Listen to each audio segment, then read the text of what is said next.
ইমাম আহমদ ইবনে হাম্বল একটা হাদিস সংগ্রহ করার জন্য তিনি বেরিয়ে গেলেন। বসরার দিকে যাচ্ছে। লম্বা পথ অতিক্রম করার পর তিনি সিদ্ধান্ত নিলেন যে রাত্র হয়ে গেছে, থাকার জন্য আল্লাহর ঘরে আশ্রয় নেওয়া দরকার। মসজিদে ঢুকলেন, গাট্টি রাইখা নামাজ আদায় করলেন। মসজিদের খাদেমকে বললেন, আজকের রাত্রটা কি মসজিদে থাকা যাবে? খাদেম স্পষ্ট জানায় দিলেন, না, থাকা যাবে না, কারণ থাকা নিষেধ। কারণ খাদেম তো জানে না যে ইনি হলেন এজিগর শ্রেষ্ঠ আলেম ইলমুদ্দাহার ইমাম আহমদ ইবনে হাম্বল। যে যারে চিনে সে তারে মানে, যে যারে চিনে না সে তারে মানতে চায় না, মানতে চায় না। গাট্টি লইয়া বের হয়ে গেছে। ইশারের নামাজ আর এক মসজিদে পড়লো। নামাজের পরে খাদেমকে বলল, একটু থাকার জন্য বারান্দাটা খুলে দাও। খাদেম বলল, হবে না, কমিটি বলেছে রাত্রিবেলা এখানে কাউকে থাকতে দেওয়া হবে না। খাদেম যদি জানতো ইনি হলেন শ্রেষ্ঠ আলেম, মসজিদে রাখতেন না, মাথায় করে বাড়ি নিয়ে যেতেন। কিন্তু খাদেম তো চিনে না। আগের যুগের আল্লাহওয়ালাদের ভিতরে কোনো ভাবসাব ছিল না, তারা সাদাসিধা চলতো, মানুষ তাদেরকে খুঁজা বের করত। ইমাম আহমদ ইবনে হাম্বল সিদ্ধান্ত নিলেন যে হয়তো আমার জন্য থাকা উপযোগী না মসজিদ। মসজিদ থেকে বেরিয়ে গেলেন, হাঁটতে হাঁটতে অনেক দূরে চলে গেলেন। প্রচন্ড কুয়াশা, ঠান্ডার ভিতরে কিছুই দেখা যায় না। কিছু দূর যাওয়ার পরে তাকায় দেখতে আছে চুলার আগুন উপরের দিকে উঠতেছে। বুঝতে আর বাকি নাই, এখানে চুলা জ্বলতেছে, চুলার উপরে তাওয়া দেওয়া। এক যুবক দাঁড়ায় দাঁড়ায় রুটি ভাজতেছে। ইমাম আহমদ ইবনে হাম্বল কাছে গিয়া বললেন, ও যুবক, আজকের রাত্রটা যদি আমার তোমার গরম চুলার কিনারায় কাটায় দেই তাহলে কি তোমার কষ্ট হবে? যুবক বলল, না, কষ্ট হবে না। আপনি একজন মুসলমান, আমার চুলার কিনারায় যদি আপনি একটু ঘুমান, এটা তো আমার জন্য খুশনসিব। থাকেন আপনি, ভিতরে কম্বল আছে, আয়না দিচ্ছি, রুটি আছে, যত মনে চায় খান, আরামে ঘুমান, ফজরের টাইমে আমি আপনারা ডাইকা দিব। ইমাম আহমদ ইবনে হাম্বল কয়, ও দয়ার মালিক আল্লাহ, এ তোমার কেমন নিয়ম? দুই মসজিদে গেছি, ধাক্কায়া বাইর কইরা দিছে, এহেনে দেখি গরম রুটি আর গোশত লইয়া বইয়া রইছে। এই জন্য কখনো ঘাবড়াইতে নাই। দরওয়াজা 10টা বন্ধ হতে পারে, 11টার বেলায় খুলে দিতে পারেন কে? কখনো ঘাবড়াবেন না, অস্থির হবেন না। চাকরি হচ্ছে না, বেশি টেনশন করবেন না, চেষ্টা করেন, ট্রাই করেন। আপনার রবের দরওয়াজা কখনোই বন্ধ থাকে না। আপনি উকি মারেন, অটোমেটিকলি ব্যবস্থা করে দিবেন কে? আল্লাহ তাআলা।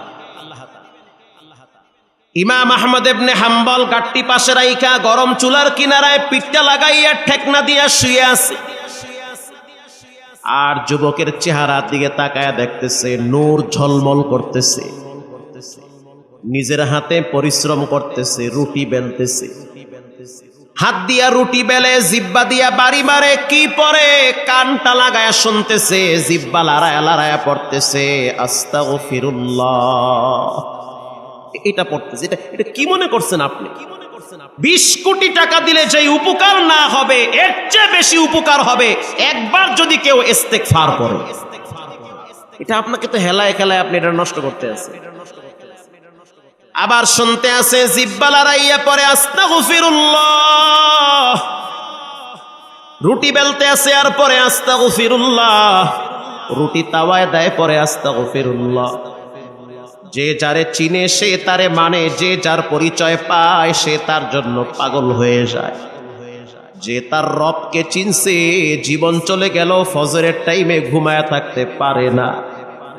যে তার আল্লাহকে চিনা ফেলাইছে, যে মনে করে যে আমার হায়াতের মালিক আল্লাহ, আমার মতো অনেক মানুষকে রব্বুল আলামিন পঙ্গু বানাইয়া বিছানায় ফালায়া রাখছে।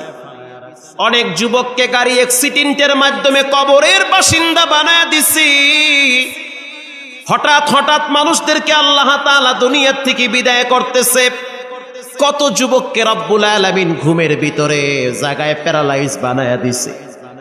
যে তার রবকে চিনে, জীবন চলে গেল, সে গুনাহের রাস্তায় পা বাড়াইতে পারে না। ইমাম আহমদ ইবনে হাম্বল তাকায়া দেখতে আছে যুবক রুটি ভাজে আর পরে আস্তাগফিরুল্লাহ। কাস্টমার দোকানে ঢুকতেছে, পড়তেছে আস্তাগফিরুল্লাহ, রুটি খাচ্ছে পরে আস্তাগফিরুল্লাহ। কাস্টমার টাকা দেয়, টাকা ক্যাশ বাক্সে ঢুকায় পরে আস্তাগফিরুল্লাহ।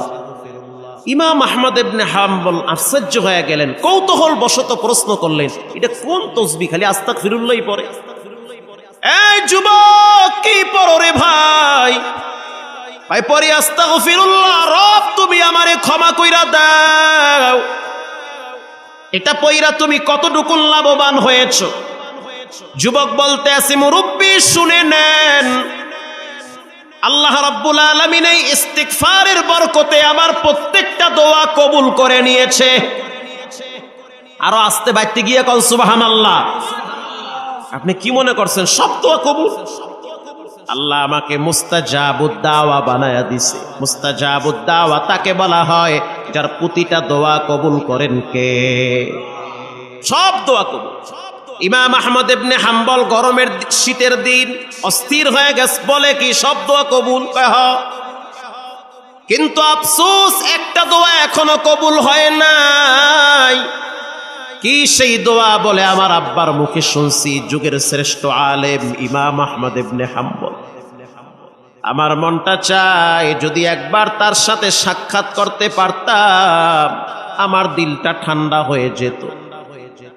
আমি আমার রসুলকে দেখি নাই, হযরত আবু বকরকে দেখি নাই, ওমরকে দেখি নাই, উসমানকে দেখি নাই, দামি দামি কোন সাহাবীকে দেখি নাই, তাবিনকেও দেখি নাই। তবে আব্বার মুখে শুনছি যুগের শ্রেষ্ঠ আলেম ইমাম আহমদ ইবনে হাম্বল নাকি শ্রেষ্ঠ আলেম, শ্রেষ্ঠ বুজুর্গ। যদি একবার তারে পাইতাম, হাতের সাথে হাতটা লাগাইয়া মুসাফা করতাম। ইমাম আহমদ ইবনে হাম্বল নিজেকে আর সামাল দিতে পারে নাই, চোখের পানি ছেড়ে দিয়া বলে, বাবা এই দোয়াটাও রব কবুল করেছে, তাকে খুঁজতে হবে না, তিনি তোমার চুলার কিনারায় দাঁড়িয়ে আছে। এজন্য রাসূলুল্লাহ বলেছেন, ইস্তিগফার বেশি বেশি পড়ো। ইস্তিগফার পড়লে ক্ষমার দরওয়াজা খুলে দিবেন কে? জীবনে অনেক অপরাধ করেছি, এজন্য বেশি বেশি ইস্তিগফার করি। রাসূলুল্লাহর প্রিয় সাহাবীর নাম হলো আবু হুরায়রা।